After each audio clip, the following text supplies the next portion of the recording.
Ternak kala jengking. Pager bata ngarep omahe Somat ambruk. Umure wis tuwa, ketambahan kesempyuk banyu udan sawetara dina kepungkur. Somat kepeksa ngundang tukang dandani pager. Hatno, tukang batu asli saka Indramayu. Dipasrahi Somat ngapiki pager bata sing rusak kuwi. Kanggo ngirit wragat, Somat lan anake lanang, Rendi, melu nyambut gawe ngrewangi Hatno. Pakaryane Somat karo Rendi sing enteng-enteng wae, duduki lemah, usung-usung material lan sapiturute. Bubar nduduk jugangan sing arep dienggo pasang pondasi, Somat karo Rendi usung-usung bata. Tumpukan bata ana cedhak kandang wedhus kuwi wis disimpen taunan lawase. Bata-bata mau anggone nyithak dhewe, sengaja ditumpuk ing kono kanggo jagani yen sak mangsa-mangsa pager bata sing wis ringkih iku ambruk. Mula bareng pagere ambruk tenan, tumpukan bata iku banjur diblengkal. Sepikul rong pikul, bata kuwi diusungi tumuju jugangan pager ngarep omah. Nanging Somat njumbul, awit dumadakan krungu jerite Rendi. Aduh Pak, tangan kula. Ana apa le? Somat gupuh marani. Tangan kula Pak, aduh lara banget niki, mboten kiyat Pak. Apa dientup kala jengking? Ngapunten, niki rasane kemranyas. Kadose nggih dientup kala jengking. Sambate Rendi karo pringisan. Kurang ajar, ngentup wae kok anakku lanang. Mbok yen wani ngentup gerangane iki. Grenenge Somat. Panas, kemranyas, kados kesetrum listrik. Aduh. Rendi ngeses-ngeses. Wis, lerena dhisik le, tak jupukne tombo. Somat age-age mlebu ngomah. Selak ora mentala krungu sambate Rendi. Dheweke njupuk saweneh watu cilik. Watu kuwi jebul duweni khasiat kanggo nambani lelara sakbangsane kena upas. Biyen Somat entuk watu kuwi saka simbahe. Wis wong pirang-pirang sing kena wisane ula, kala jengking lan ketunggeng waras sarana watu ampuh kuwi. Piye le? Wis suda apa durung larane? Ampun Pak. Coba tak golek ane ana ngendi kala jengkinge, yen ketemu sida tak gecek tenan. Somat getem-getem. Tumpukan bata dielih siji mbaka siji klawan ngati-ati. Dumadakan Somat jenggirat, tangane krasa mak clekit. Ora gantalan suwe rasane kemranyas, nyangklak menyang kelek. Lengene Somat dadi kaku, dheweke misuh-misuh. Trembelane, saiki malah genti aku sing dentup. Jan, kurang ajar temenan kala jengking iki. Ucape Somat karo ngempet lara. Nyumurupi bapake uga dientup, Rendi bengok-bengok njaluk tulung Hatno. Hatno nyelehake pirantine nukang, gegancangan marani Somat sing kelaran. Somat kongkonan Hatno goleki watu sing disimpen ana slorokan meja sentong tengah. Sakwise watu dijupuk, Hatno dijaluk supaya ndedonga lan nempelake watu mau ana perangane tangan sing kentup kala jengking. Lecedhela rasa nyrenenge wis ilang, mung isih ana rasa nyangklak sethithik. Wah, sajake tumpukan bata niku dados papan pandelikane kala jengking. Pak Somat, kandhane Hatno. Nggih sajake kula dados ajrih ajeng bongkar bata-bata niku. Mendhaing kula tiwas keleresan Pak Somat. Lho, keleresan pripun? kala jengking niku saged diternak. Dipendhet napane kala jengking kok diternak? Jebul panjenengan kirang pengalaman. Kala jengking niku saged dipendhet upase. Regine inggil sanget lho, Pak. Setunggal liter saged pajeng $105 Amerika utawi wetawis 14,5 miliar. Wah, kok ngedapi-dapi ing atase upas kala jengking wae kok nganti miliaran regane. Pramila niku, Pak, mangke boto-boto niku boten sisah dibongkar. Kersane kangge mapan kala jengking yen perlu diternak mawon wonten mriku. Kajenge gadah anak turun sing branyah, yen pun saged ngasilake racun lah nembe diundhuh. Panjenengan saged dados tiyang sugih dadakan. Manggene upas kala jengking niku wonten pundi? Manggene wonten cakete entupe nika. Panggenane wonten pucuke buntut. Niku saged diperes supados medal upase. Panjenengan kok kathah sanget kawruhipun Pak Hatno. Wonten WhatsApp kathah kok, Pak. Kula jan kirang pengalaman. Napa saene ngoten nggih? Nggih, Pak. Ampun ketinggalan informasi. Sakniki pun kathah tiyang sing makarya pados racun kala jengking. Asile lumayan kathah.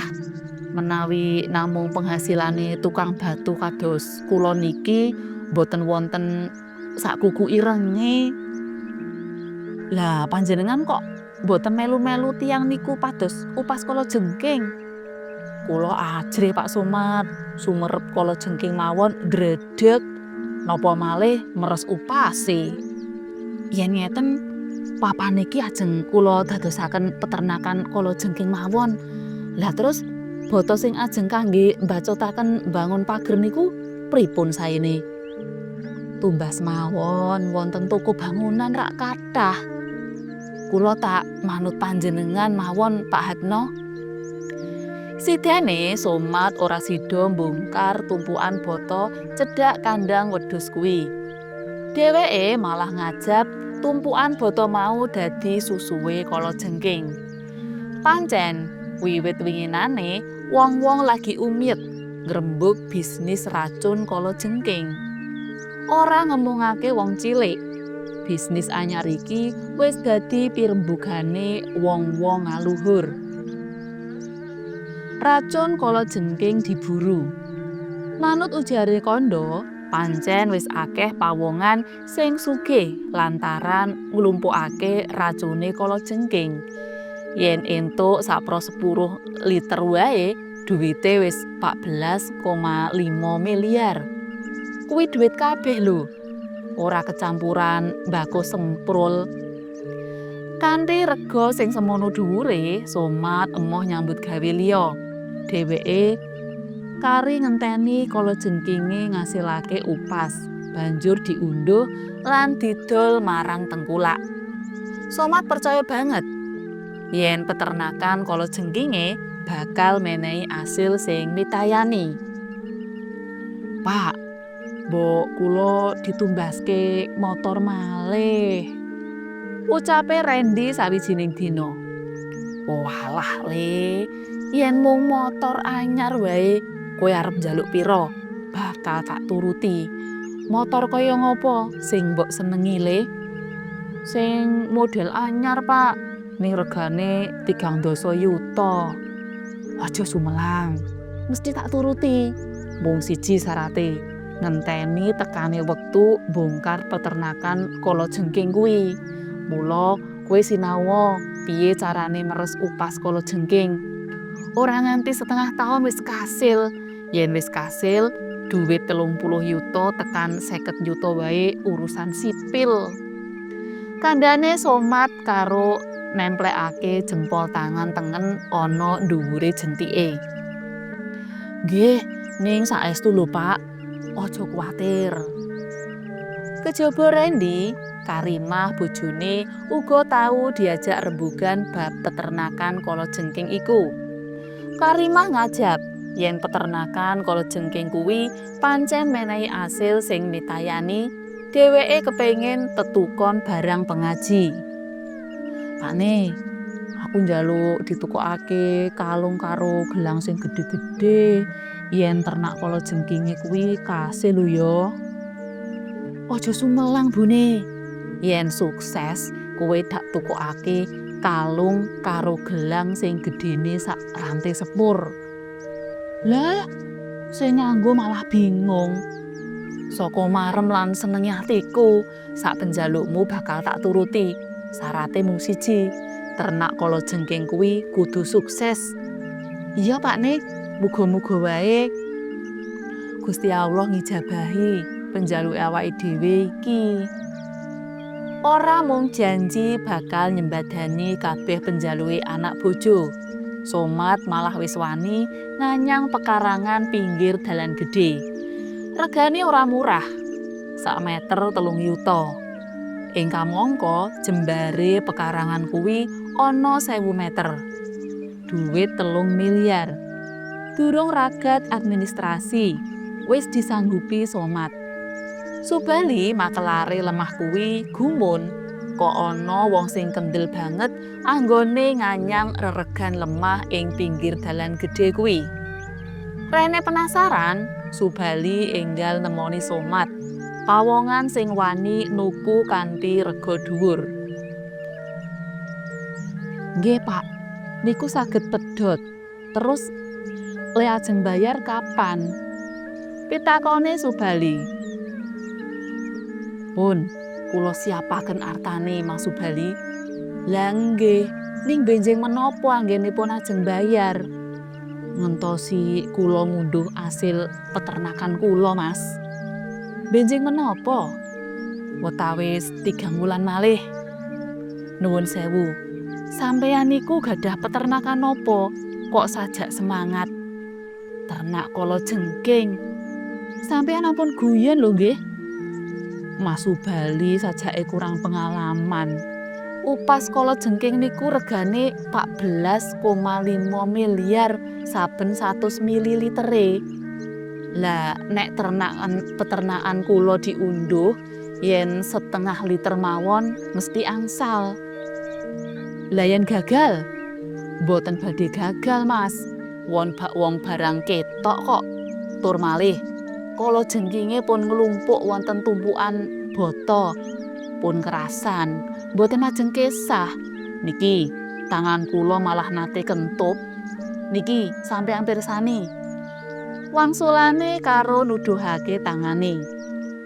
Yen ngaten 3 wulan malih kula wangsul mriki nggih. Nggih, ampun kuwatos. 3 sasi candhake, Somat ngajak Randy bongkar peternakan kalajengkinge. Ahad esuk wong loro mbrengkali tumpukan boto karo goleki ana ngendi dununge kalajengking kuwi. Kanthi ati-ati wong loro ngangkat tumpukan boto perangan dhuwur. Diangkati siji mbaka siji banjur disisihake. Nalika wis kliwat saka tumpukan dhuwur dhewe, katon grombolan kalajengking sing mlayu ndelik tumuju tumpukan boto ngisore. Ing ngisore tumpukan boto sap-sapan ngisor dhewe, Somat ngemukake kalajengking cacah atusan. Kanthi teknik sing wis tau disinau Randy saka YouTube, Somat kasil njupuk upase. Liwat pucuke entup iku bisa diklumpukake upase kalajengking mau tanpa kudu mateni kewane. Kanggo unduhan sing sepisanan kuwi, Somat karo Randy mung kasil nglumpukake upas akehe 50 mililiter ditampung ing botol cilik. Bareng dikerto aji, upas semono kuwi ngasilake dhuwit 7 miliar. Dibayar kontan dening tengkulake sing teka saka Jepang. Kabeh janji lan kesanggupane Somat bisa diwujuti. Anake lanang ditukokake motor sing regane ngancik 300 yuta. Bojone diajak menyang toko Mas Semar. Pira penjaluke Karimah dituruti kabeh. Sawah sing rega 3 miliar uga dibayar kontan. Makelare lemah diwenehi bonus 5%. Omahe Somat dibangun magrong-magrong. Mung siji sing ora diutik-utik, yaiku papan peternakan kalajengking sak cedhake kandang wedhus. Warta Somat sugih dadakan merga upas kalajengking mrantah tekan ngendi-endi. Juru warta koran, majalah, lan televisi swasta lunga teka. Kabeh padha nyebarake warta anane peternakan kalajengking sing pancen menehi asil sing mitayani. Malah saka kersane pemerintah, Somat bakal ditimbali presiden supaya nyritakake anggone kasil dadi peternak kalajengking. Cutha.